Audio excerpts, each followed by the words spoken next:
ஒரே ஒரு வரி தவிர்த்து தவறா போடும். அந்த தவறு இல்லாத பாடினா தான் சுகிதமா நேரா போவோம். அப்பே கொடுத்த பெண்ணாக விளக்க கூட வெளியா பண்ண அருணகிரிய வசமா மடக்கு சுத்தமா இழுக்க முடியாது. எந்த இடத்துல கொண்டு போறா தெரியுமா? மாயவாலை சிக்கு செய்து நிற்கும் நரத்த பஞ்சன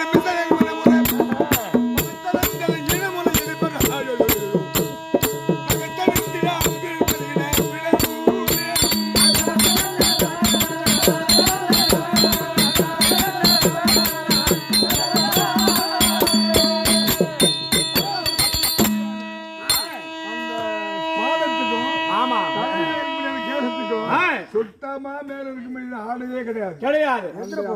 பஞ்சனுக்கு இழுத்தும் போய் அவன் நிக்கிறாளாம். அந்த மாதிரி நின்ன ஒரு அறியாத கிழமா இருக்கணும். அவனுக்கு என்ன ஆகும்? ஆசை வரும், மனம் வந்துடும். உண்மைதான். அது என்ன இருக்குது? அவனுக்கு ஆசை வந்துருது. அதானே அந்த இடத்துல இவன் போக கூடாதுப்பா. உண்மைதான். 16 மூடல் மயிற்சிக்கு